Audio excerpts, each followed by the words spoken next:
A German mother is in a supermarket. Her 3-year-old wants a chocolate bar.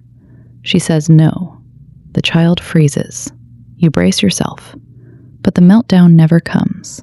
The child puts it back, walks away. And here's the thing. She didn't bribe him. She didn't threaten him. She didn't even raise her voice. She just said one word. And that word is the entire philosophy. Stay with me. Because by the end of this video, you'll understand exactly what German parents do differently in the middle of a power struggle.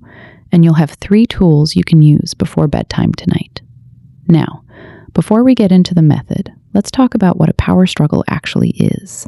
Because most parents think it's about the chocolate bar, or the shoes, or the homework, or the 17-minute negotiation over which cup has the right amount of juice in it. It isn't. A power struggle is what happens when a child's need for autonomy collides with a parent's need for compliance.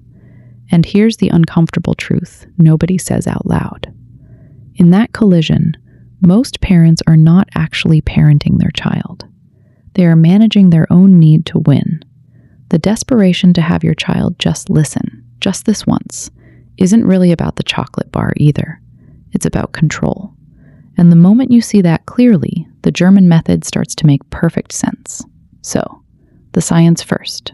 When a toddler refuses, argues, or digs in, their prefrontal cortex, the part of the brain responsible for logic, consequence, and reasoning, is still years away from full development.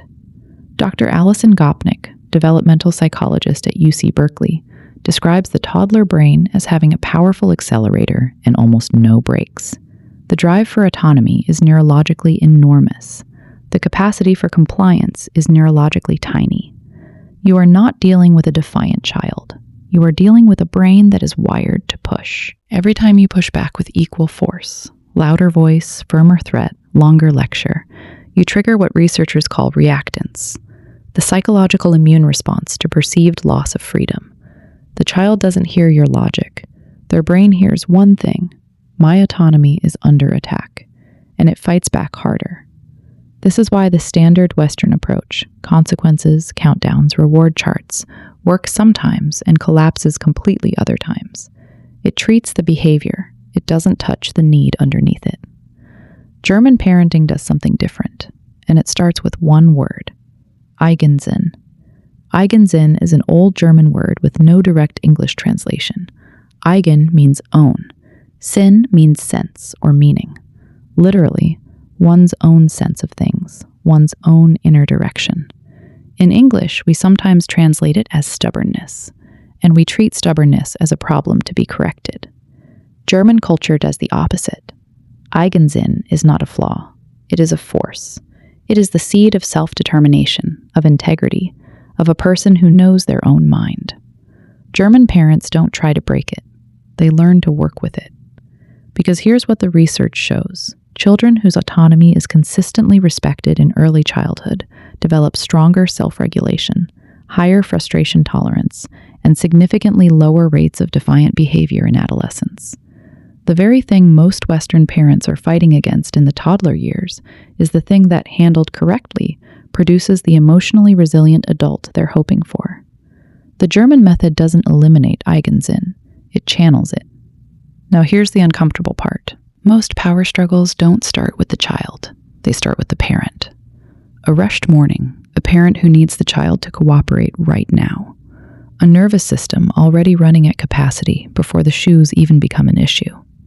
The child picks up that urgency, their nervous system responds to it, and suddenly you're both escalating and neither of you knows exactly how it started.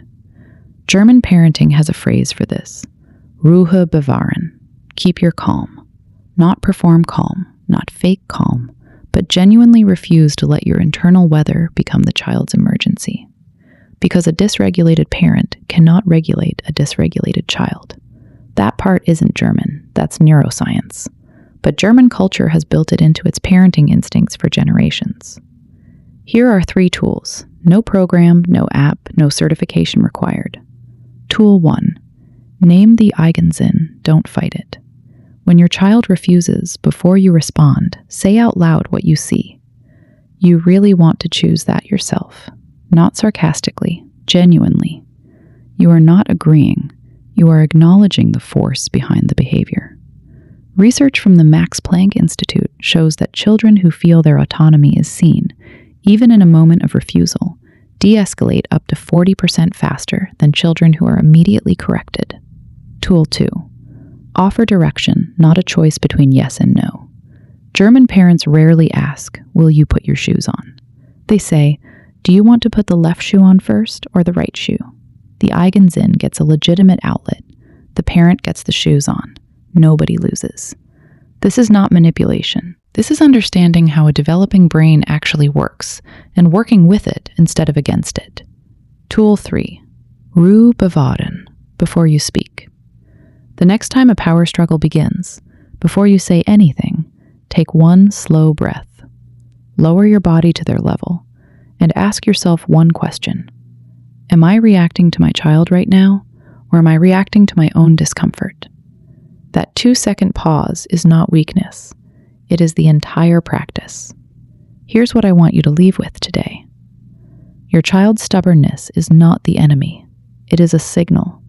It is Eigensinn, their own sense of themselves, asking to be respected, not broken. The German method doesn't ask you to give up authority. It asks you to stop confusing control with connection. Because a child who feels their inner world is safe with you doesn't need to fight you for it. One word. Eigensinn. Not a problem, a force. Learn to work with it, and the power struggles start to disappear. If this changed the way you see your toddler's pushback, share it with a parent who needs to hear it. And subscribe, because next week we're going somewhere else entirely. See you then.